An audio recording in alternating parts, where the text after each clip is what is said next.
ओम श्री कल्की वैष्णवे नमः। ओम श्री कल्की वैष्णवे नमः। ओम श्री कल्की वैष्णवे नमः। वक्रतुंड महाकाय सूर्यकोटि संप्रभः निर्विघ्नं कुरु मे देवं सर्वकार्येषु सर्वदा। ॐ गणपतये नमः। ॐ गणपतये नमः। ॐ गणपतये नमः। सबसे पहले हम अपने भगवान सदगुरु सैयदी यूनुस अल गौहर की चरण कमलों में भगवान बुद्ध की धरती से मैं कोटि कोटि नमन करता हूँ। तत्पश्चात हमारे जितने भी भाई बहन हैं जो भगवान काल की अवतार मेहदी इमाम सरकार गौहर शाही की मोहब्बत का पैगाम पूरी दुनिया में घर घर तक दूरस्थ स्थानों तक पहुंचाने वाले जो भी मेरे भाई बहन हैं उन सबको मैं सर नवाकर प्रणाम करता हूं। गौहर शाही मरहबा।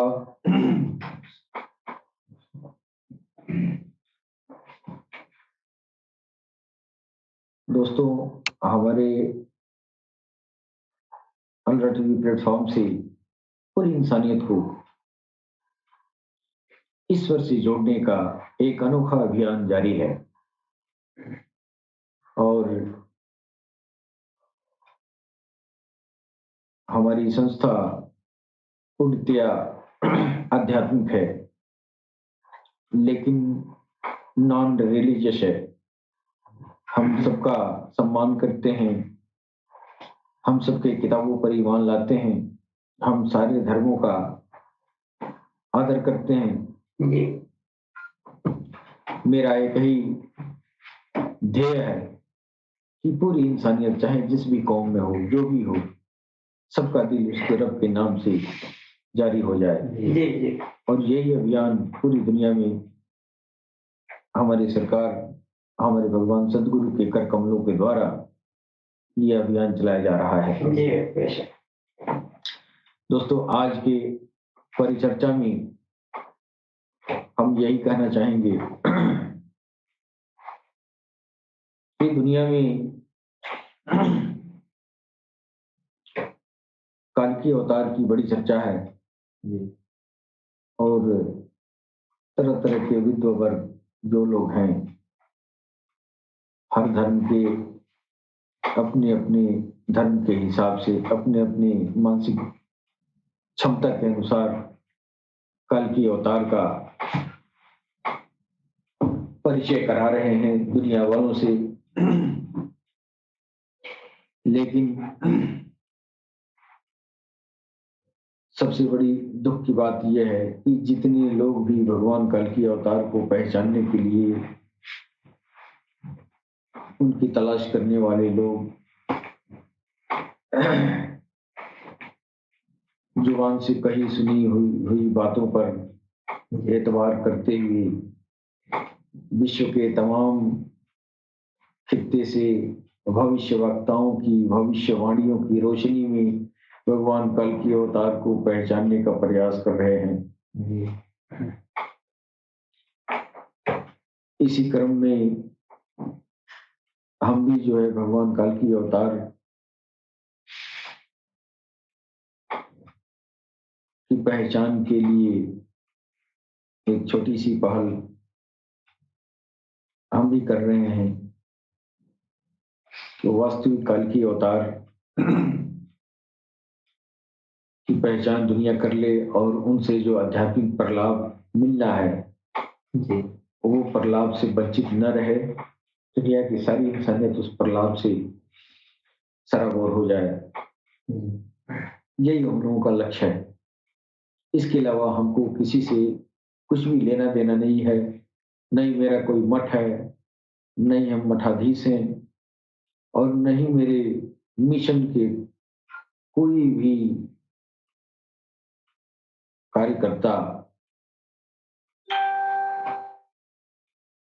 किसी भी गुरु चेला के संबंध में नहीं रहता है। जी बिल्कुल। कोई मंदिर मस्जिद गुरुद्वारा का पैरवी नहीं करता है। हम सिर्फ दिलों को अपने रब के नाम से चमकाने के लिए प्रेरित करते हैं। इसके अलावा मेरा कोई काम नहीं है। और सरकार गौहरशाही की जो पैगाम है दिलों तक पहुंचाने वाला, दिलों का पैगाम दिलों तक पहुंचाने वाला वो प्रभु का नाम है। प्रभु का नाम सरकार गौहरशाही से वो नाम हासिल करके और हम लोग जो है इंसानियत के दिलों तक पहुंचाते हैं। इंसानियत का दिल रब के नाम से धड़क उठता है, फिर उसका आध्यात्मिक रास्ता प्रशस्त होने लगता है। फिर वो अपने घर, हम अपने घर। हमको उससे किसी तरह का कोई लेन देन, जाति धर्म, ऊंच नीच, किसी तरह का मंदिर मस्जिद, किसी तरह का ये गुरु और शिष्य का कोई रिश्ता नहीं। हम इन सब चीजों से इसकी कोई शर्त नहीं है। सिर्फ ये है कि सरकार गौहरशाही की जो हम काल की अवतार कह रहे हैं, खुद सरकार गौहरशाही ने कभी नहीं कहा कि मैं काल की अवतार हूं या मैं मेहदी इमाम हूं। लेकिन हम उनके मानने वाले अपनी मानसिक धरातल के अनुसार जितना हम लोगों ने जो भी उनसे अध्यात्म ज्ञान अर्जित किया, उस ज्ञान की रोशनी में और किताबों की रोशनी में हम लोगों को कल की अवतार मेहदी इमाम सरकार रघुवर शाही जी महाराज ही लगते हैं। और इसके लिए हम जो है किताबों से दलील देने के लिए सक्षम हैं और हर धर्म की किताबों से कल की अवतार की पहचान की ये हम लोग जो है दलील पेश करते हैं। और जो चीजें हैं, जो बातें हैं, सारी बातें पारदर्शिता होती हैं।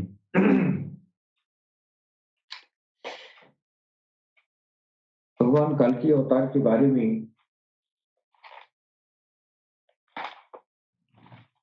जो भी हमारे सनातन धर्म के स्क्रिप्चर में जो भी सूचनाएं हैं, वो सारी सूचनाएं जो है पढ़ने से पता चलता है कि वो सारे संकेत पैगंबर इस्लाम मोहम्मद रसूलुल्लाह की तरफ जो है जा रही हैं। अंतिम ईश्वर दूत हजरत मोहम्मद सल्लल्लाहु ताला अलैहि वसल्लम के आगमन की भविष्यवाणियां सभी ईश्वरीय ग्रंथों में वर्णित है। हमारे देश के संस्कृत साहित्य क्षेत्र के प्रकांड विद्वान डॉक्टर वेद प्रकाश उपाध्याय का जिक्र मैं करता रहता हूँ। उन्होंने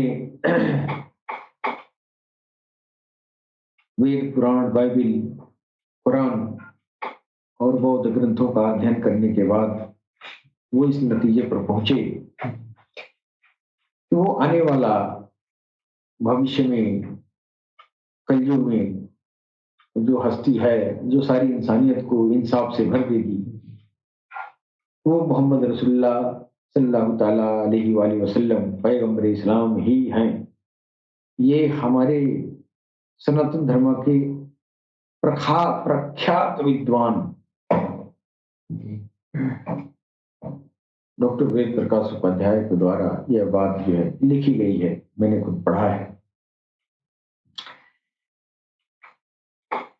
उन्होंने अपने स्टडी के आधार पर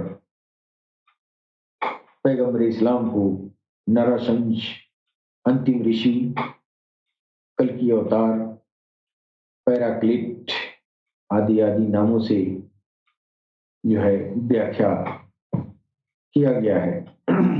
और विश्व के विभिन्न धर्मों में जी तमाम लगभग सारे जो ईश्वर की तरफ से जो दीन धर्म आए हैं, कायम हुए हैं, उन सब में जो है मोहम्मद रसूलुल्लाह पैगंबर इस्लाम का जो है आने की भविष्यवाणी की गई है। और हमारे सनातन संस्कृति में हमारे बहुत ही सुंदर ढंग से जो है मोहम्मद की आमद की जो है सूचनाएं पहले से वर्णित हैं। लेकिन सितम जरीफी तो यह है कि ये सांप्रदायिकता की इस आत्मघाती दौर में इंसानियत इतना कुप्त हो चुका है कि सच्चाई को जानने से पहले वह जो है सच बोलने वाले को प्रताड़ित किया जाता है और वो सच्चाई छुप के रह जाती है। नतीजन ये हुआ कि हमारे वेद शास्त्रों की जो सच्चाइयां हैं, उन सच्चाइयों को उजागर न करने की वजह से इंसानियत के अंदर नफरत का भाव पैदा हो गया है। हम अगर अपनी किताबों को पढ़ें तो हमारी किताबें तो इतनी न्यायपूर्ण हैं, इतनी न्यायिक हैं, लेकिन उस किताब के पढ़ने वालों की न्यायिक चरित्र जो है बिगड़ चुका है। इसलिए न्याय कभी कर नहीं सकते, वो सिर्फ फसाद करते हैं।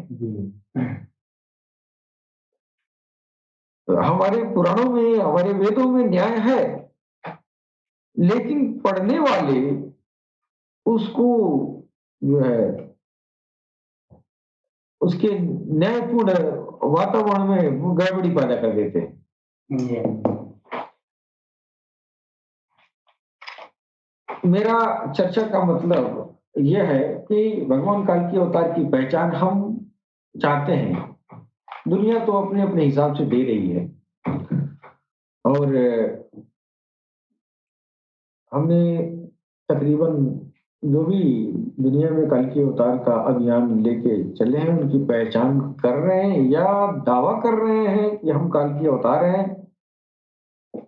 तो इन लोगों को मैंने स्टडी किया और समझा बुझा, बहुत गौर से समझा बुझा, लेकिन हमने जो देखा कि काल के अवतार के संबंध में अधिकाधिक सत्य, मैंने सब लोगों में अगर सबसे ज्यादा सत्य रिसर्च, हम किसी को गलत नहीं कर रहे हैं, लेकिन सच्चा रिसर्च डॉक्टर वेद प्रकाश उपाध्याय का हमको लगा। दुनिया को हो सकता नहीं लगा हो, लेकिन डॉक्टर वेद प्रकाश उपाध्याय का जो रिसर्च है काल के अवतार पर, बड़ी ही अनोखा है। तो हम उनकी बातों को हम समर्थन करते हैं। उन्होंने काल के अवतार मोहम्मद रसूलुल्लाह को साबित किया है, लेकिन हम उसको जो है समर्थन करते हुए हम इसी क्षेत्र में इसी तरफ यानी पहचाने काल की अवतार, यानी काल के अवतार के पहचान का जो हम लोगों का रास्ता है, इसमें थोड़ा सा डॉक्टर साहब से थोड़ा सा आगे की बात हम करेंगे। डॉक्टर साहब ने जहां तक लिखा है एकदम दुरुस्त लिखा है। हाँ, लेकिन डॉक्टर साहब ने ये नहीं लिखा है, रसूलुल्लाह सल्लल्लाहु अलैहि वसल्लम तक तो सारी हर धर्म की किताबों की जो है एक एक नजीर दे दे के आपने साबित भी कर दिया है, और बहुत साफ सफाक, और उसका वेरिफिकेशन भी बहुत बड़े बड़े विद्वान, संस्कृत के विद्वान भी किए हैं। हाँ, और एक हमारे देश में सारस्वत वेद संस्थान कोई है संस्था, जो वेदों और पुराणों का दुनिया के हर धर्म के स्क्रिप्चर को वहां स्टडी होती है। उनके जमाने में डॉक्टर वेद प्रकाश जी के, तो उनके शोध पत्र को बड़ा सराहा गया है।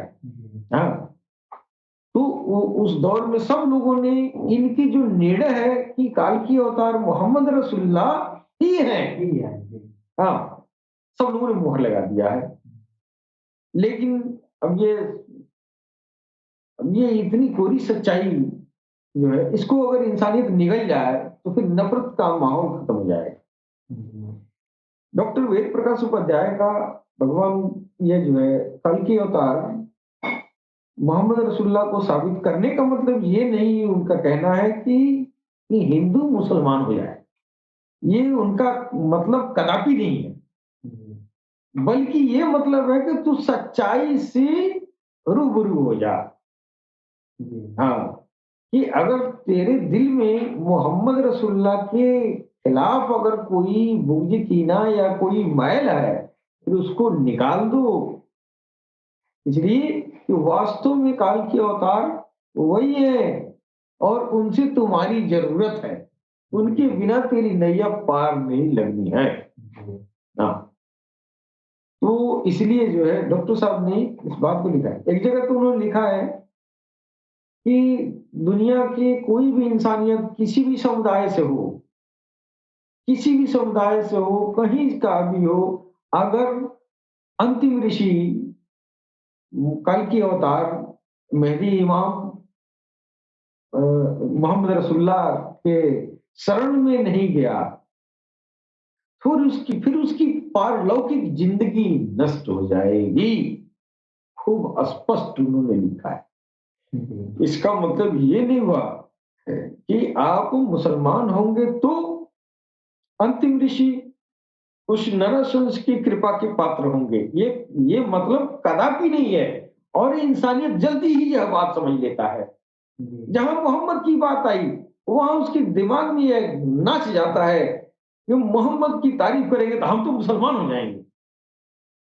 कभी मोहम्मद ने किसी को नहीं कहा तू मुसलमान हो जा। जो कलमा पढ़ा मुसलमान हुए, तो उसको भी आध्यात्मिक प्रलाप दिए, लेकिन उसके अलावा जो मुसलमान नहीं हुए, उनको भी आध्यात्मिक प्रलाप दिए। जी, अब हमारे डॉक्टर साहब ने कहा कि बिना उनके किसी भी कौम के, चाहे हिंदू हो, चाहे मुसलमान हो, चाहे सिख हो, ईसाई हो, बिना उनकी कृपा से पारलौकिक जिंदगी सफल नहीं होगी। अब बात इतना लिख देने से यह जो है अगर आपका दायरा दिमाग का छोटा है तो आप जरूर ही नाराज होंगे और कहेंगे अरे ये तो इस्लाम के पैगंबर को सबसे बड़ा ठहरा रहे हैं, सबसे बड़ा अपने मन से थोड़ी ठहरा रहे हैं, वो अपने बलबूते पे थोड़ी ठहरा रहे हैं, वो ईश्वर की प्रेरणा से वो बात कह रहे हैं, वो बात जो है ईश्वर की प्रेरणा से लिखे हैं। उनकी अजमत जो बयान किए हैं डॉक्टर साहब, वो ईश्वर की प्रेरणा से किए हैं, उनकी अपनी मर्जी नहीं है। और दूसरी बात ये कि प्रकांड विद्वान, इतना बड़ा विद्वान संस्कृत का कोई सामने खड़ा हो जाए तो पता चलेगा ये कितने बड़े विद्वान हैं। हमको तो उनके लेखनी से हमको पता चला कि ये जो है ईश्वर ने उनको इतना नवाजा है, इतना खोपड़ी नवाजा है। तो वो जो है इस बात को गोलमोटी कह दिया। अब मैं चाहता हूं कि डॉक्टर साहब की इस बात को थोड़ा सा और भी साफ करके और प्रस्तुत करूं। जी, डॉक्टर साहब ने कह दिया बिना मोहम्मद के आपकी पारलौकिक जिंदगी नष्ट हो जाएगी, यानी आपकी जिंदगी खराब हो जाएगी। जी, अब ये जिंदगी तो इम्तिहान है, 4 दिन के लिए आए हैं यहाँ, तो आप सुखे गुजारे चाहे दुखे गुजारे, जाना तो है। जाना तो असल जिंदगी यहाँ के बाद से शुरू होता है ना। जी, ये जिस्म की मौत होती है, आत्मा की मौत तो होती नहीं है। आत्मा को तो पुनर्जीवन मिलता है, जी, पुनर्जन्म नहीं। पुनर्जन्म का भी बहुत लफड़ा है। पुनर्जन्म होता है कि नहीं होता है और कैसे होता है तो कैसे होता है, ये सरकार ने बताया है। जी, तो कुछ इल्म ऐसे हैं, इंसानियत के इल्म का एक दायरा है। अब उस इल्म के दायरे में सबसे उरूज पर जब डॉक्टर साहब ने पहुंचा, हुँ, तो उन्होंने लिख दिया कि मोहम्मद रसूलुल्लाह पैगंबर इस्लाम को जाने माने बगैर मर गए तो तेरी पारलौकिक जिंदगी बर्बाद। लेकिन बात तो लिखने के लिए लिख दिए, अब इसकी तशरीह नहीं करेंगे, इसकी व्याख्या नहीं करेंगे तो आम इंसानियत चिढ़ ही जाएगी, चिढ़ के रहेगी ना जी और बेवजह की तकलीफ अपने मन में पालेगी, बेवजह की तकलीफ उनसे वो आहत होगा इंसानियत, नहीं जब नहीं जानेगा। इसलिए उन्होंने गोल मटोल लिख दिया ना, अपना निष्कर्ष लिख दिया, अपना जो है कंक्लूजन लिख दिया अपनी स्टडी का, लास्ट में उन्होंने लिख दिया। तो आम जनमानस उसको सुन के वो जो है सनातन धर्म के लोग मुतनफर हो गए होंगे, इसलिए कि कारण नहीं बता रहे हैं डॉक्टर साहब।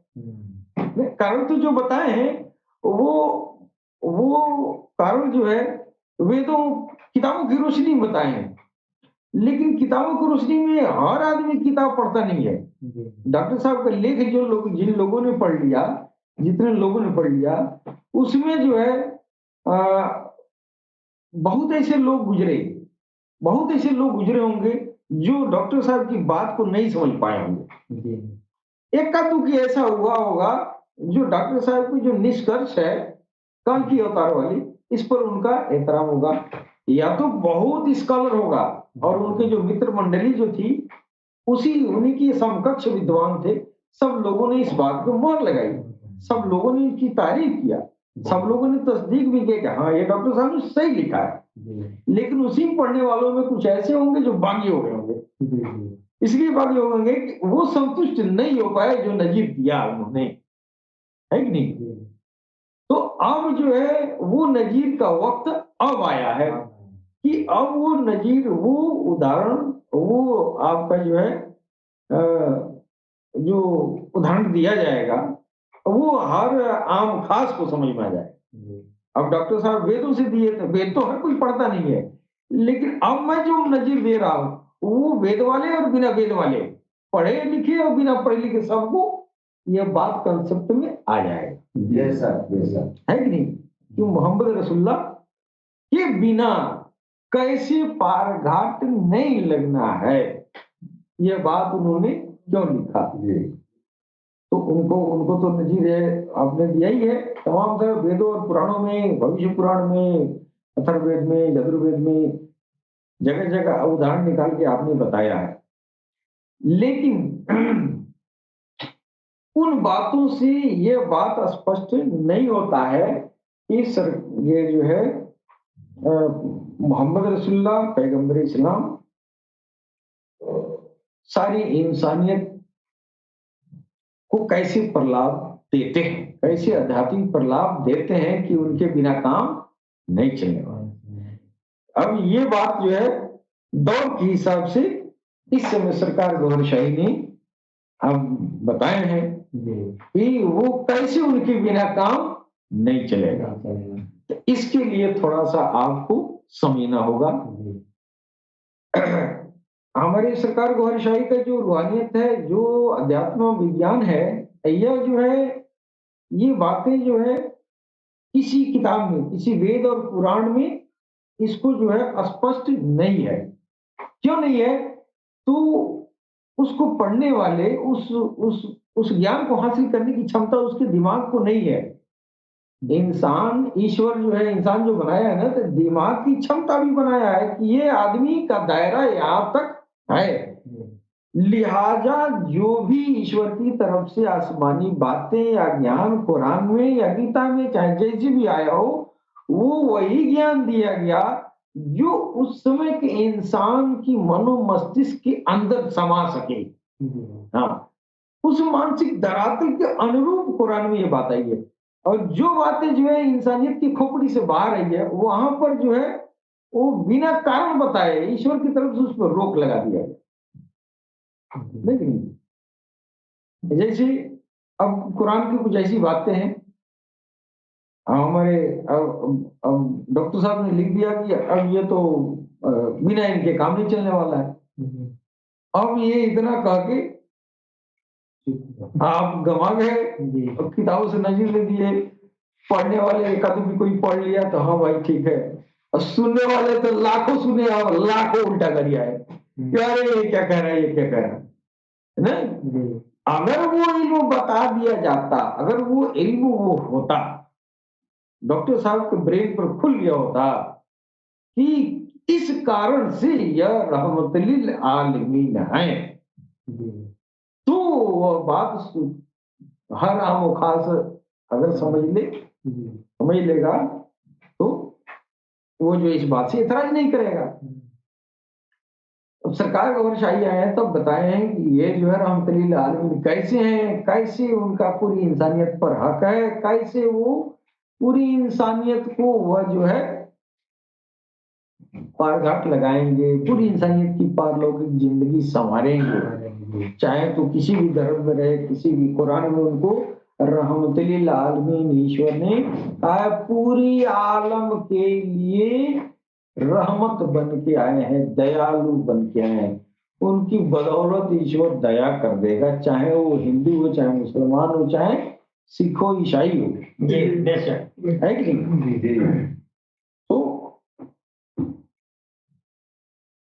जो डॉक्टर साहब ने लिखा है उसके आगे की बात यह है कि जब तक सरकार गौरशाही की बात, ये जो है जो अध्यात्म ज्ञान के बारे में बताएं कि आपके सीने में तमाम तरह की सूक्ष्म प्राणियां हैं, कल गुरु शेरी खफी अफाना नफ्स है। यदि ये जो है समावी अरवा, इनको बताए हैं कि आसमान से ये जो है देवताओं के द्वारा ये आत्माएं पकड़ के लाई जाती हैं और इंसान के अंदर दाखिल की जाती हैं। माँ के शिकम में 3 तरह की आत्माएं डाली जाती हैं, पारस्त आत्मा, वानस्पतिक आत्मा, और ये जो है क्या होता है पार्श्व आत्मा, यानी जानवरों की जो आत्माएं हैं उनकी आत्माएं इंसान में भी हैं, और इंसान का भी जो है, इंसान में भी जो है जानवर की वो आत्मा है, पार्श्व आत्मा है, पारस्त आत्मा है, पहाड़ों की भी आत्माएं हैं, वानस्पतिक का आत्मा है, जिसकी वजह से इंसान का निर्माण होता है, शरीर जिस्म का निर्माण होता है। लेकिन इन 3 तरह की आत्माएं जो एक सेट होता है जिसको बोलते हैं टेरेस्ट्रियल सोल्स, टेरेस्ट्रियल सोल्स, इसके अलावा 7 तरह की आत्माएं बाहर से भी आती हैं। जब बच्चा पैदा हो जाता है तो बाहर से आती है, ये सरकार ने बताया है। यह बात अगर आम आदमी जान जाए तो डॉक्टर साहब की बात पे इतराज नहीं करेगा। डॉक्टर साहब का बिना मोहम्मद के किसी पार न हो जा, हाँ, बिना मोहम्मद के किसी का गाड़ी नहीं चलने वाली है। हाँ, अगर ये बात जान जाए तो पता चल जाएगा। मोहम्मद रसूलुल्लाह के बारे में जो हमारे गुरुजी ने बताया है कि मोहम्मद रसूलुल्लाह का हर इंसान का जो है 2 तरह की आत्माओं से मिलकर जिस्म बना है, इंसान बना है, और दोनों तरह की आत्माओं का ग्रुप एक साथ मिलकर रहता है। और जब इंसान मरता है तो दोनों आत्माओं में तलाक हो जाता है, दोनों तरह की आत्माओं में, अर्जी अरवा, समावी अरवा, यानी टेरेस्ट्रियल और सेलेस्टियल। सेलेस्टियल टेरेस्ट्रियल आत्माएं जो जिस्म बनाती हैं, सेलेस्टियल आत्माएं जो आपके अंदर आती हैं और इस शरीर का जो है भौतिक कार्य संपन्न कराती है कि नहीं? तो ये 2 तरह की आत्मा है। लेकिन हमारे गुरुजी ने बताया कि जो मोहम्मद रसूलुल्लाह है, जिनकी दुनिया के सारे धर्मों की किताबों में उनके आने की भविष्यवाणी पहले कर दी गई, इतनी बड़ी हस्ती क्यों है? हमसे अलग उनका निर्माण हुआ है। अब ये दिमाग के बाहर है, ये तो समझ में आने वाली बात नहीं है आम जनमानस को। अगर ये बात नहीं जानेगा तो डॉक्टर साहब की लेखनी, सत्य लेखनी पर, हम सत्य कह रहे हैं, उस सत्य लेखनी को आलोचना करेगा। क्यों करेगा? ये उसके दिमाग में है ही नहीं है ये जानकारी कि आत्माएं कितनी तरह की होती हैं और कितनी तरह के ये यूनिवर्स है, कितने तरह के जो है प्लैनेट है, कितने तरह के ग्रह हैं, कितने ग्रहों पर इंसान है, ये तो किसी को पता नहीं था। अब यह बात अगर आपको नहीं मालूम है तो मोहम्मद के बारे में आप नहीं जान पाएंगे। और ये किताब में लिखा नहीं है, ये तो सरकार गौरशाही आके बताए हैं। अब आप जो है मुकेश जी, आप सुना है आपने ना कि 7 ग्रहों पर जो है इंसान आबाद है। हाँ, ये तो सुना है ना? ये किसी किताब में नहीं है। ये जो है जब सरकार गौरशाही आए हैं और लोगों को बुला बुला के दिखाए हैं, जी, तब ये भेद खुला है ना। जी, बिल्कुल। अच्छा, ये भेद आज तक राय था, तो डॉक्टर साहब बताएंगे कैसे? डॉक्टर साहब को तो अंतः प्रेरणा से इस बात का बोध हो गया, सिग्नल हो गया कि ये मोहम्मद के बगैर तेरा काम नहीं होने वाला है, और उन्होंने लिख ही दिया। कोई नाराज हो या खुश हो, सच्चाई लिखनी पड़ेगी, आपने लिख दिया। लेकिन ये साफ नहीं किया, इसलिए कि ये सेलेस्टियल इल्म जो था, ये टेरेस्ट्रियल और सेलेस्टियल जो सोल्स हैं, इन सोल्स के बारे में जानकारियां सरकार गौरशाही लेके आए हैं। जी, हाँ, और जब ये इस इल्म का जो है सरकार गौरशाही जिस समय ये पूरी दुनिया में ये इल्म की रोशनी फैला रहे थे, उस समय डॉक्टर, उसी समय यहाँ हमारे इंडिया में डॉक्टर वेद प्रकाश उपाध्याय काल की अवतार को लिख रहे हैं कि बिना मोहम्मद की, इनको मानने जानने समझे बगैर परलौकिक जिंदगी खराब हो जाएगा। और इधर जो है वो कारण जो है, कारण जो उसका असल है, वो जो है उस इल्म को सरकार उधर फैला रहे हैं। जी, हाँ, सेलेस्टियल और टेरेस्ट्रियल आत्माओं के गुण धर्म के बारे में।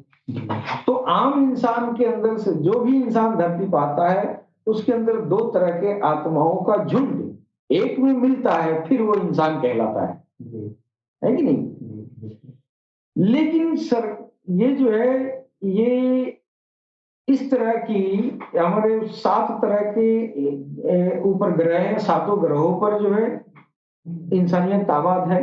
जी, 7 ग्रहों पर ऐसे ही जो है प्राणी वर्ग वहां भी है। जी, जी, तो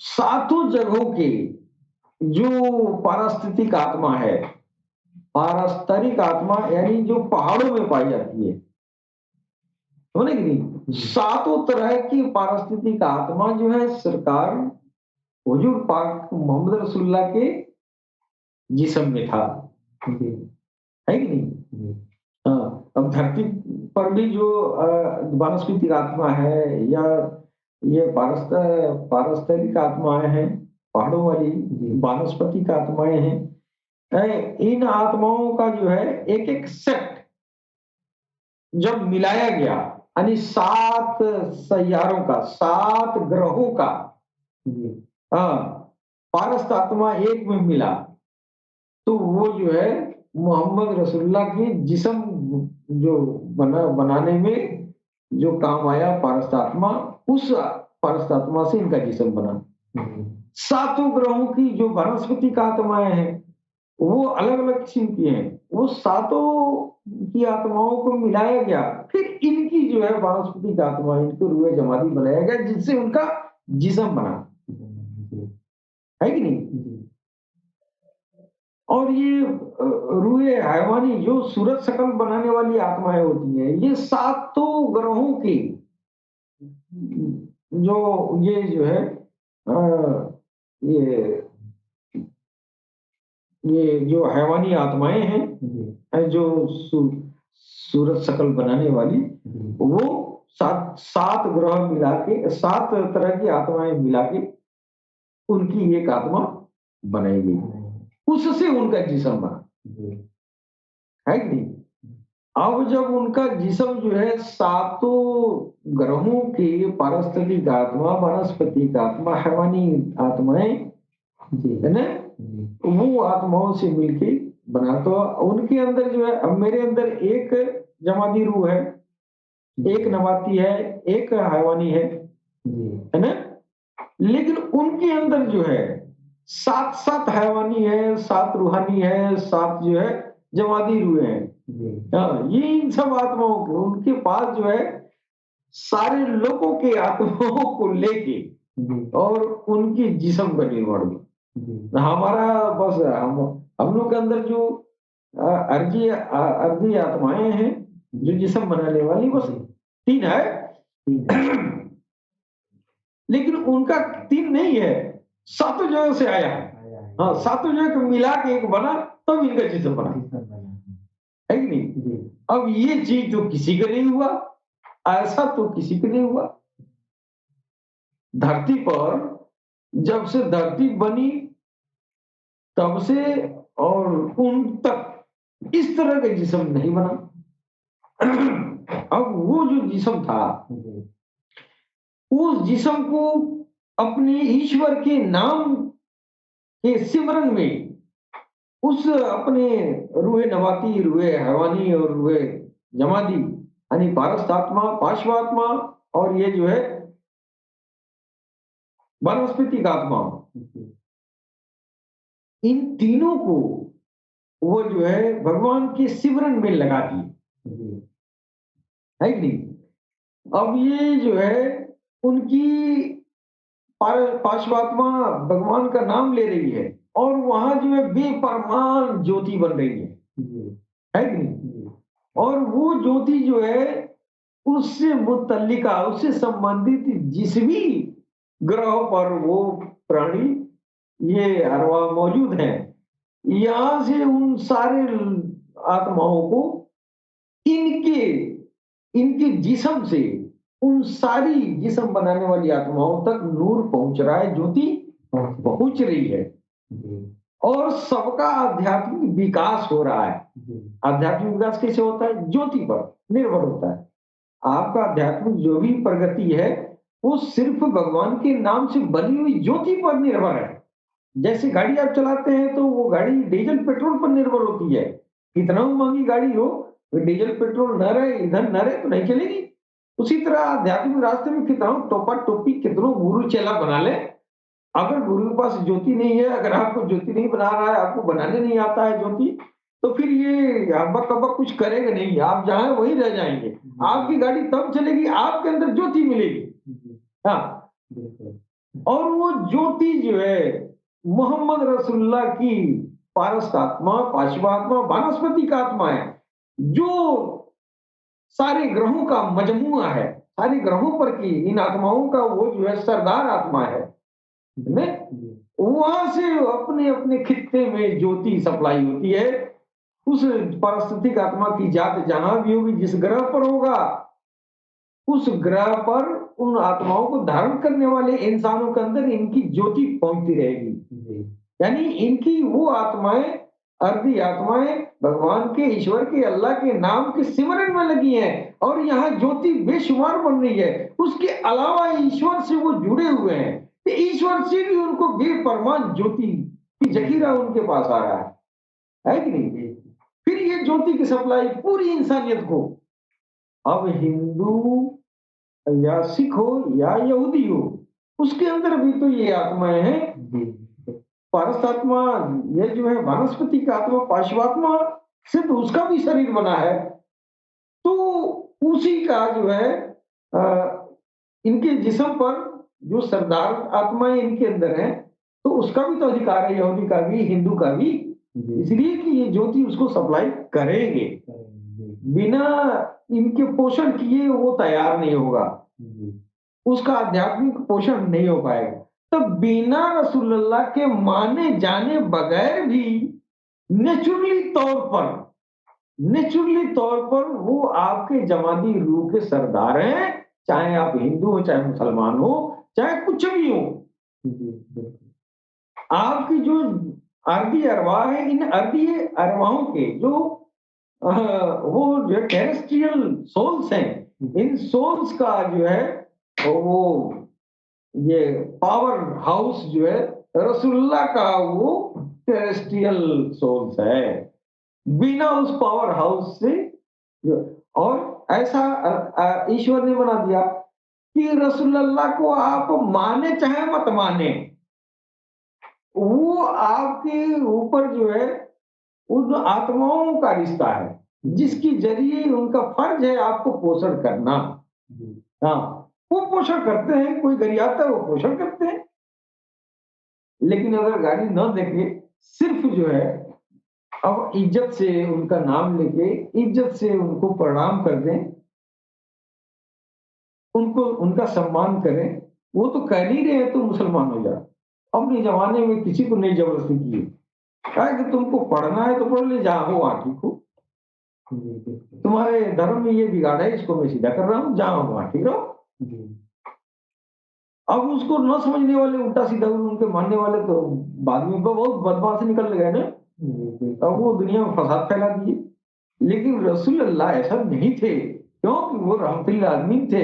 रहमतुल आलमीन इसलिए कि उनके नूर की बरकत से पूरी आसमान में जितने ग्रहों पर इंसानियत आबाद है और थी, सबका पोषण करते आए। हाँ जी, यह जो है पोषण का कार्य, आत्माओं के न्यूट्रिशन का कार्य, जो अर्धी आत्माओं के न्यूट्रिशन का कार्य उनके जिस्म के द्वारा होता था, जी, ये उनकी नबूवत का हिस्सा नहीं था। जब ये चीज नबूवत का हिस्सा है ही नहीं है, तो इस उनकी अर्धी आत्माओं से जो आध्यात्मिक प्रलाभ हासिल करने के लिए हमको कलमा पढ़ने की जरूरत ही नहीं है। इसलिए हमको उनको नबी मानने की जरूरत ही नहीं है। हम नराशंस कहेंगे, हम कल्कि अवतार कहेंगे, हैं, हम पैराक्लिट कहेंगे, हैं, हम कुछ और कहेंगे, हम नबी नहीं कहेंगे। इसलिए कि जो उनसे हमारा जो ज्योति का रिश्ता है, जो हमारे आध्यात्मिक प्रलाभ पाने वाली जो रिश्ता है उनसे, उससे और नबूवत से कोई संबंध ही नहीं है। नबूवत उनकी रूह को मिला था। जी, हाँ, उनकी जो है, जो रूह, वो सबसे पहले उन्हीं की रूह बनी थी, उसके बाद से आदम सफील्ला की बनी। तो नबूवत, नबी वो था, उनकी रूह, रूह थी नबी, है कि नहीं? जी, नबी उनकी रूह थी, जिस्म नहीं था। तो रूह पर जो कलमा पढ़ लिए तो उनका अधिकार है, रूह तक पहुंचे उनके, रूह से रिश्ता जोड़े उनके। लेकिन उनके जिस्म पर तो सबका अधिकार है, लिहाजा वो रहमतुल आलमीन है। जी, बिल्कुल। समझेंगे? अब यह बात लोगों को मालूम नहीं था कि अर्दी अरवा की सरदार अर्दी अरवा रसूलुल्लाह सल्लल्लाहु ताला अलैहि वसल्लम में जी, है कि नहीं? ये तो किसी को मालूम नहीं था। इसलिए डॉक्टर साहब ने गोटे लिख दिया, बिना उनके काम चलने वाला नहीं है। और ये इल्म उनके सामने से नहीं गुजरा, इसलिए कि आया ही बाद में। जी, ये तो सरकार को वर्षा ही लेके आए। अब आइए, सरकार गौहरशाही ने इस इल्म को, जो न कुरान में है और न वेद में है, लेकिन है सत्य, इसलिए कि प्रैक्टिकल करा के दिखा रहे हैं, जी, तो सच्चाई है, अंधविश्वास नहीं है। इसको जो है वैज्ञानिकता का जो है, इसको जो है रूप में सरकार प्रस्तुत कर रहे हैं जी, कि अगर वो किताब नहीं पाएगा तो मेडिकली उसको साइंटिफिक, ये उसको सही पाना जाना चाहिए। अगर हमारे इल्म और तालीम को साइंटिफिकली वो नहीं पाएगा तो बार बार किताब में खोजेगा, कहीं तो कुरान में ही नहीं है, ये तो वेद में ही नहीं है। तो सरकार ने कहा तू अब प्रैक्टिकल कर ले, जी, जी, है प्रैक्टिकल। दिल की धड़कने, दिल अल्लाह अल्लाह करता है तो किताबों में नहीं लिखा है, नहीं लिखा है तो प्रैक्टिकल कर देखो। जब आप प्रैक्टिकल कर लेंगे तो अब उस समय आप कहेंगे नहीं कुरान में तो है नहीं लेकिन है सत्य, वेद में तो है नहीं लेकिन है सत्य, कि दिल मेरा राम राम अल्लाह अल्लाह कर रहा जी, बिल्कुल। है नहीं? अब ये सारा इल्म जो है सरकार को हरशाई अभी से मिला है। इसलिए डॉक्टर साहब ने इस इल्म को पहले कैसे बयान करें, जी, लिहाजा उन्होंने किताबों की रोशनी में उसका उदाहरण देके और इस नतीजे पर आपने ला दिया कि मोहम्मद रसूलुल्लाह के बगैर किसी भी जाति धर्म का चारा नहीं चलने वाला है, रोजी नहीं चलने वाली है। क्यों नहीं चलने वाली? ये रोजी नहीं, दाल रोटी नहीं, आत्माओं की ज्योति का भोजन, जी, जिससे जागरण होगा और उसको मोक्ष मिलेगा, जी, है बिल्कुल। वो असली भोजन है। उस खर्चे की बात डॉक्टर साहब ने लिखा है, इस खर्चे की नहीं, अगर मोहम्मद साहब खाना पहुंचाएंगे। अब लोग नहीं समझते हैं, लेकिन उनकी बात को इस समय पूरी तरह समझ में आया कि कैसे डॉक्टर साहब ने कह दिया कि पैगंबर इस्लाम रहमतुल आलमीन है, है। बहैसियत नबी वो सारी इंसानियत पर नहीं हक है। ये कि कौम को लेके आते थे नबी, न कौम पर आते थे, तो नबूवत से मतलब ही नहीं है। उनकी अर्जी आत्मा जो विशेष आत्मा पूरी इंसानियत को यह जो है ज्योति का भोजन तकसीम करने के लिए, बांटने के लिए ईश्वर ने यहाँ बनाया। बनाया जी। बने कि नहीं? और इतनी बड़ी हस्ती, ये चीज इस तरह का एक जिस्म का निर्माण और इतनी आसमानों से, इतने ग्रहों से लाई हुई आत्माओं के जरिए बनना, ये बहुत बड़ी बात है। बात है जी। अब आप देखें कि यहाँ पर सारे धर्मों की किताबें, वेद में है, बाइबल में है, नहीं, ये जो है हमारे पुराण में है, भागवत गीता में भी है, हमारे कई जगह जो है मोहम्मद रसूलुल्लाह का जिक्र है। ये एक दूसरे देश में एक आचार्य अपने मित्रों के साथ आएंगे, उनका नाम मोहम्मद होगा, ने वे रेगिस्तान क्षेत्र में आएंगे, भविष्य पुराण में आया है।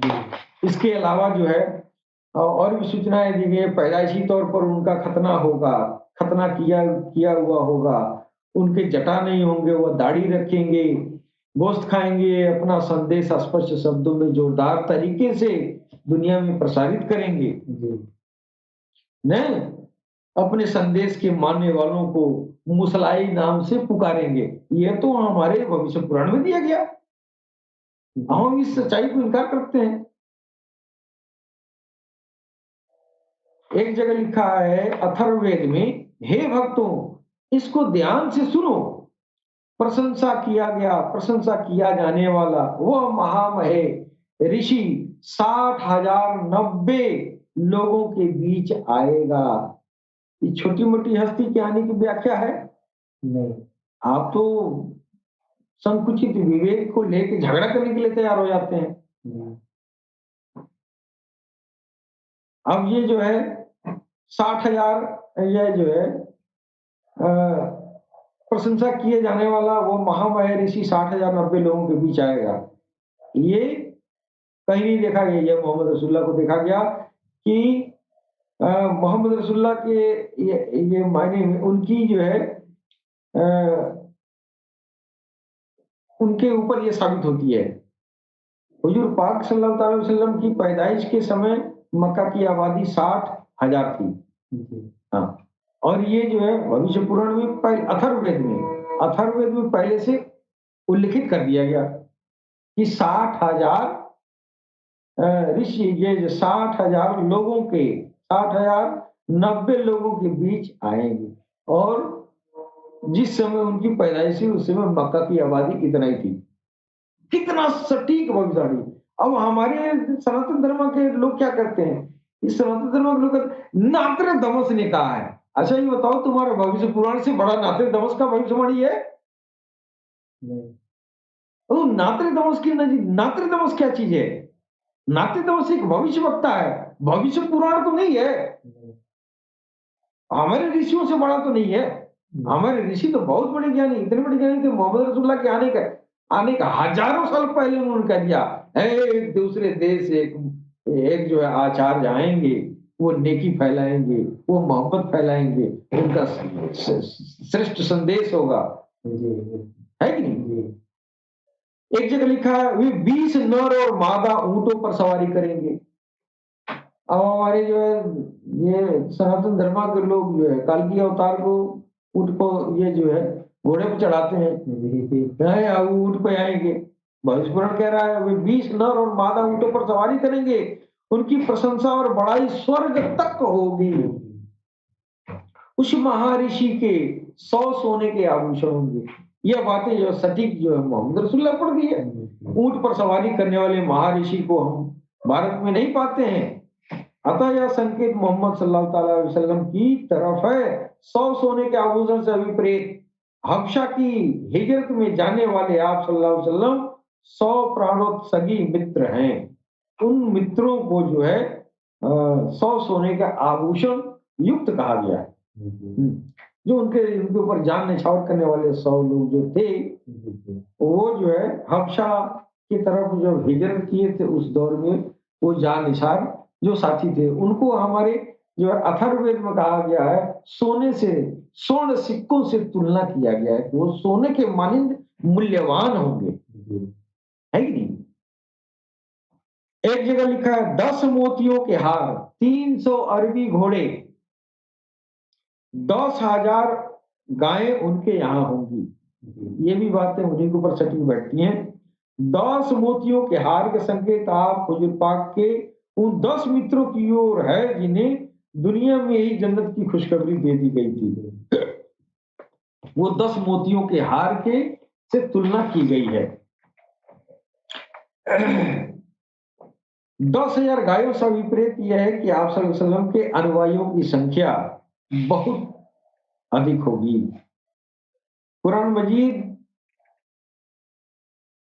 मजीद जो है सल्लल्लाहु ताला अलैहि वसल्लम को जगत के लिए रहमत के नाम से याद करता है। ऋग्वेद में भी है, रहमत का नाम पाने वाला प्रशंसा किया हुआ 10,000 साथियों के साथ आएगा। ऋग्वेद मंत्र नंबर 5 सूत्र नंबर 28 में इस तरह का व्याख्याएं जो है दी गई हैं। अब जो है सारी किताबें मोहम्मद रसूलुल्लाह की तरफ जो है इशारा कर रही हैं और मोहम्मद रसूलुल्लाह ने जो किताब लिखाया वो इमाम मेहदी की तरफ जो है वो इशारा कर रहे हैं कि मेरे बाद एक ऐसी हस्ती आएगी जो पूरी इंसानियत को इंसाफ से भर देगी। हदीसों में जिक्र आया है कि वो चांद में उनका चेहरा होगा, है ना? रसूलुल्लाह ने बताया था, उनके बारे में तारीफें करते थे। हजर असवद को पकड़ के हजर असवद के पास जाके रोते थे, बहाने बहाने से जो है इमाम मेहदी का जिक्र करते थे। अब इस्लाम आने के पहले सब लोग कल की अवतार या उदखिल जमाविल मैत्री तीर्थंकर के नाम पर मोहम्मद रसूलुल्लाह की तरफ सब लोगों ने इशारा किया, सब लोग समझ के बैठ गए। लेकिन जब मोहम्मद रसूलुल्लाह आ गए तो एक नई बात बताई कि मेरे बाद भी एक हस्ती आएगी। इसका मतलब आखिरी वो नहीं, आखिरी बाद वाली होगी। आखिरी वो नहीं है ना, आखिरी वो नहीं है, आखिरी बाद वाली होगी। कैसे बाद वाली होगी? अब वो जो है रसूलुल्लाह के से पूछा गया, उनके सहाबा जो मित्र थे पूछते थे कि आप जिनका जिक्र करते हैं, आप जिनसे इतना मोहब्बत करते हैं, वो आने वाली हस्ती जो मेहदी होंगे वो कैसे होंगे हुजूर? तो मेहदी का हुलिया बताते बताते सारा हुलिया अपना ही बताते थे, सारा हुलिया अपना ही बताते थे। तो कुछ साहबाओं ने पूछा कि सरकार कहीं ऐसा तो नहीं कि मेहदी बन के आप ही आ जाएं, आप ही तो नहीं होंगे? तो वहां पर भी जो है रसूलुल्लाह बोले नहीं, जुबान नहीं खोले, बल्कि मुस्कुरा के रह गए। क्यों मुस्कुरा के रह गए? तो बोलने लायक बात ही नहीं थी, इसलिए कि वो उस समय तक ये हर्जी अरवा और ये समामी और ये जो है ये राज खुला ही नहीं था। अब वो बताते भी तो नहीं समझ पाते ना, है कि नहीं? वो बताते भी तो नहीं समझ पाते। क्यों? और तो ये जब वो दूसरा दौर उनका जब आएगा, जब मेहदी आएंगे, तो वो मेहदी जो है इस राज को खोलेंगे। तो यहाँ आके लोग समझ जाएंगे कि हुजूर पाक सारा हुलिया अपना ही बताए, लेकिन ये नहीं कहे कि मैं ही हूँगा।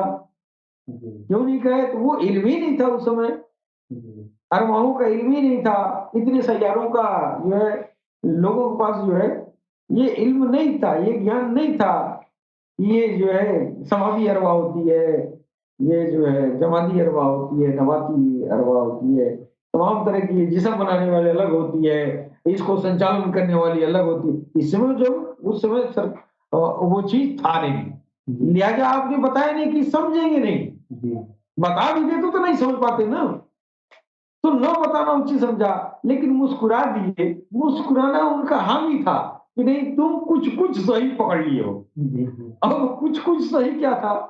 कुछ कुछ सही ये था कि अर्दी अरवा जो ये नाक कान मुंह देह जिस्म बनाने वाली जो रूह उनकी थी, वो पुनर्जन्म में अन्य लोगों की जाती है, उनकी पुनर्जन्म में नहीं जाएगी। जब वो इमाम मेहदी आएंगे तो उसी जिस्म को उनके लिए रखा गया था, बोले कि नहीं? तो जब इमाम मेहदी आएंगे तो उसी चोला में वो प्रवेश करेंगे, है कि नहीं? अब उस जमाने में भी जो है इन अरवाहों का चर्चा ज्यादा नहीं था। अगर अगर चर्चा हुआ होता तो पुनर्जन्म की बात पर ये हिंदुओं से लोग इतनी नफरत नहीं करते। ये तो कहते हैं सब कि पुनर्जन्म होगा, बार बार मरेंगे, बार बार जिएंगे, बार बार मरेंगे, बार बार जिएंगे। तो वो कह के अपना टाल लेता है और कहता है कि ये सब नास्तिक है, ये सब ऐसा है वैसा है, तरह तरह की बात जो समझ में आता है कहता है। उसको इल्म ही नहीं है कि पुनर्जन्म कैसे होता है। वो सफ़ा खारिज कर दिया है, पुनर्जन्म होता ही नहीं है। हम आए हैं कहीं से, फिर जाएंगे, फिर वहीं रह जाएंगे, जैसा भी सजा होगा या इनाम होगा चले जाएंगे। मुसलमान तो इतना ही समझता है, लेकिन इसके अलावा वो ये नहीं जानता है कि ये जिसे मनाने वाली अरवाह अलग होती है जो पुनर्जन्म में जाती है, उसको पता ही नहीं है। जी, अब वो नफरत करता है। अब इधर हिंदू सनातन धर्म के लोग समावी अरवा को नहीं जानते हैं, ये वो नहीं जानता, वो ये नहीं जानता है। लेकिन सरकार आए तो कहा कि यार दोनों की बात सही है। असल बात ये है कि आधा वो जानता है, आधा ही जानता है, पूरा कोई नहीं जानता है। तो जब पूरा जब सरकार आए है तो पूरा बताए हैं। जब पूरा बताए हैं तो काल की अवतार की पहचान सरकार को हर्षाई के रूप में दिखाई दे रही है। अब वो पूरा जब बताए इल्म अरवाहों का, तो जो उसकी रोशनी में, उस इल्म की रोशनी में देखा जा रहा है, अरे ये तो सरकार गौरशाही है, ये सरकार गौरशाही मोहम्मद रसूलुल्लाह ही है। कैसे? पूरी तरह नहीं है। मोहम्मद रसूलुल्लाह पूरी तरह जो है ये इमाम मेहदी अलैहिस्सलाम का जो जिस्म है सर से पांव तक, रोआ रोआ मोहम्मद रसूलुल्लाह का है, इसलिए कि यही तीन अरवाहों से मिलकर बनता है। उसी अरवा से इनका भी जिस्म बना, तो फिर हूबहू जिस्म है। लेकिन रूह जो है ये रूह अलग से है। हाँ, ये कुछ और भी कलाएं लेके आई। हाँ, जैसे श्री राम जो है 12 कला के थे, कृष्ण आए तो 16 कला के थे, है कि नहीं? उसी तरह जो है मोहम्मद रसूलुल्लाह ही है, लेकिन कलाएं कुछ बढ़ी हुई हैं। हाँ, कलाएं कुछ बढ़ी हुई हैं। कला से मुराद इल्म से है, इल्म है। हाँ, तो वो कलाएं जो है इस दौर के लिए था, और कुरान में पहले ही अल्लाह ने कह दिया था वह लिल आखिरती खैर लकुम मिनल उला, आपका इस दौर से बेहतर वो दौर होगा। मतलब आत्मा, अर्जी आत्मा वही है, इसकी दो दौर होगा, एक रसूल अल्लाह के रूप में और एक मेहदी के रूप में, और समावी अरवाहों में अंतर होगा, कुछ कुछ अंतर होगा।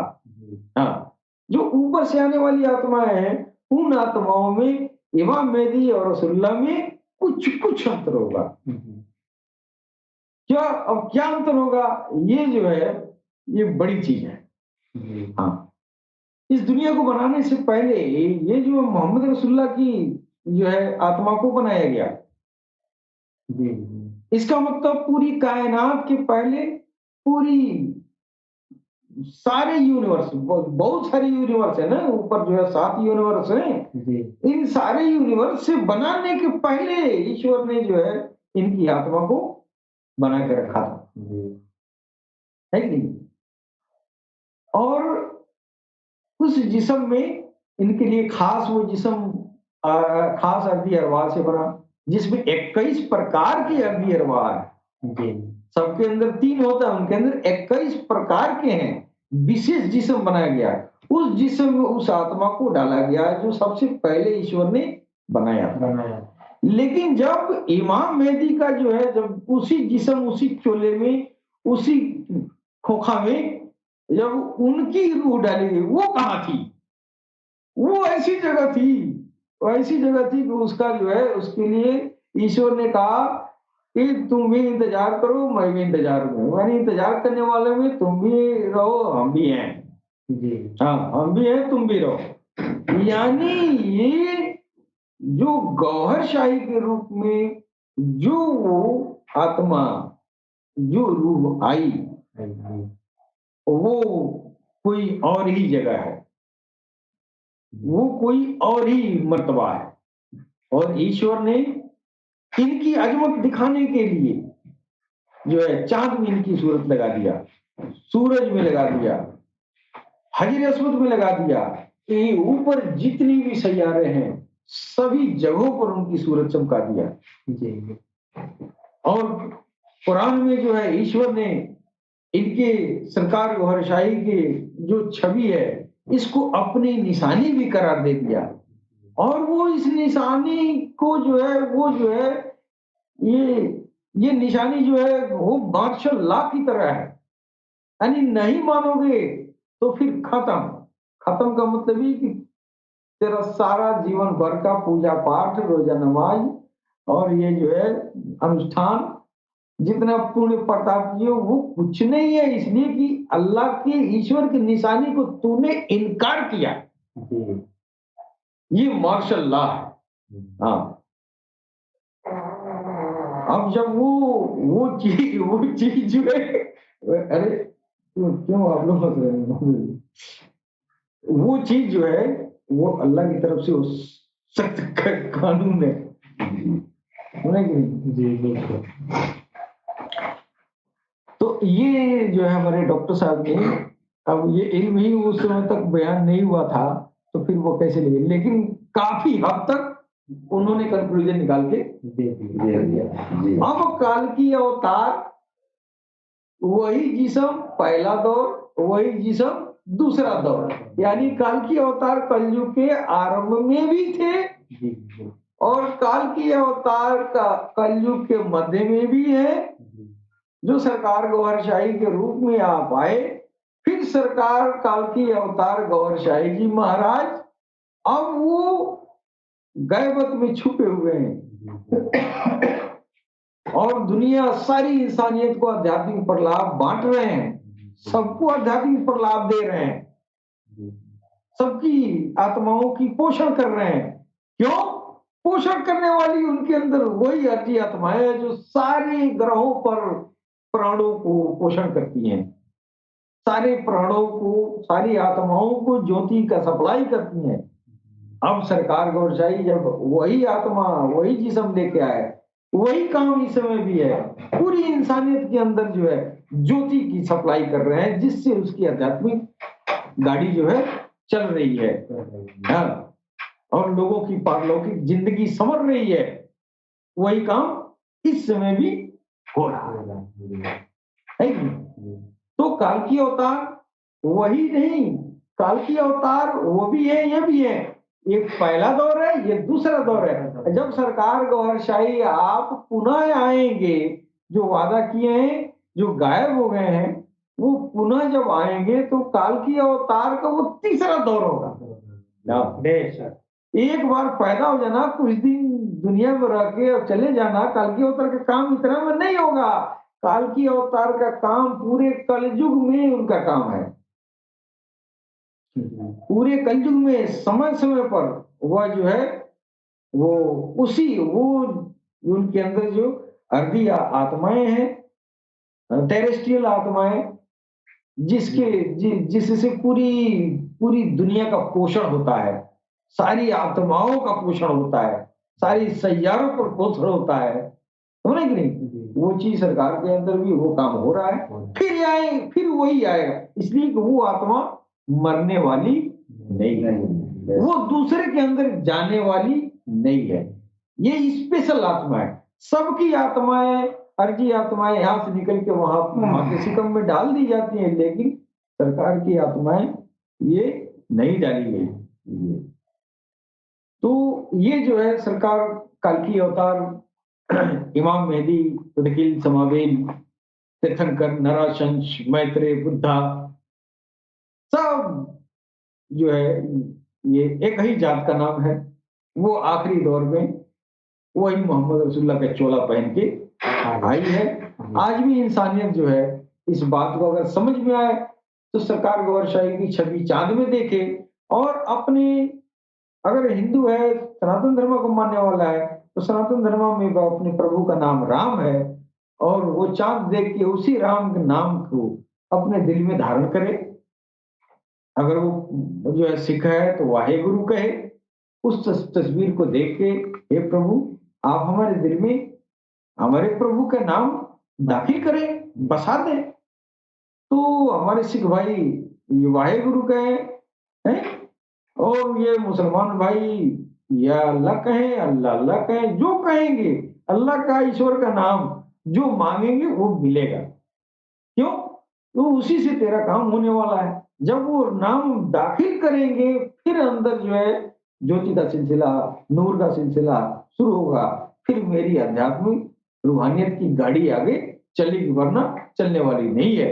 मेरे साथ काल की अवतार इंसानियत को आध्यात्मिक, सारी इंसानियत को आध्यात्मिक राह पर चलाने के लिए सारी इंसानियत को ईंधन, नूर रूपी ईंधन वो उनको उपलब्ध करा रहे हैं। जी इसी से इंसानियत का जो है बेड़ा पार होना है, बोले कि नहीं? जी हम यहाँ उस ज्योति का इतना महत्व है कि इस जीवन में भी हमारा ग्रह नक्षत्र अच्छा बुरा जो भी गुजर रहा है, उस डिवाइन एनर्जी की जरूरत यहाँ भी है, और मर जाने के बाद भी डिवाइन एनर्जी की जरूरत है। इसलिए जब मर जाएंगे और मेरा दिल में अगर वो डिवाइन एनर्जी नहीं रहेगी, मेरे अंदर चमक दमक नहीं रहेगा, मेरे अंदर सफाई नहीं रहेगी, भगवान के पास भी जाएंगे तो मेरी कदर नहीं होगी। तो कल्कि अवतार क्या कर रहे हैं? इंसानियत को भगवान के सामने मुंह दिखाने के लायक बना रहे हैं, और दुनिया में जो दुनिया का जो अपना जीवन की जो जरूरत की चीजें हैं, जो जीवन शैली है, ये भी जो है नूर के उस ज्योति के जरिए इसमें भी आपको जो है मदद मिलती है। हाँ, अब ये आशीर्वाद क्या है? कोई बीमार रहता है, कोई परेशान रहता है, कोई हैरान रहता है, ये क्या है? सरकार गौर शाही की चांद वाली छवि देख के और हाथ जोड़ के हे प्रभु हमारी ये ऐसी तकलीफ है, मेरी मदद करें। फौरन मदद होती है। वो क्या मदद है? वो नूर, वो ज्योति का, वो डिवाइन एनर्जी उस इंसान की तरफ आ जाती है, फिर उसका दुख दर्द भी दूर हो जाता है। तो दुनिया में भी उस ज्योति की जरूरत है, यानी काल की अवतार की जरूरत हमारे जीवन में भी है, और काल की अवतार की जरूरत हमारे मरने के बाद भी है। काल की अवतार लड़ाई झगड़ा डंडा नहीं चलाएंगे, तलवार नहीं चलाएंगे, बंदूक नहीं चलाएंगे, ये लोगों का अपना ख्याल है। वो तो आखिरी हस्ती है, बेपनाह हस्ती है। वो हस्ती कत्लो गारत नहीं कराएगी, बल्कि कत्लो गारत को खत्म कर देगी। जिनका नाम है सरकार सैयदना रियाज अहमद गौहर शाही। तो कल्कि अवतार की पहचान के लिए मैंने ये जो है कुछ बातों से मैंने दलील देने का प्रयास किया है कि सरकार कल्कि अवतार कैसे हैं, और हम पुनः अगले एपिसोड में और मैं पुनः कोशिश करूंगा कि और भी जो है जानकारियां हैं जिसको हम शेयर करेंगे। तब तक के लिए हम अपनी वाणी पर विराम देते हैं। तब तक के लिए आपसे आज्ञा चाहते हैं।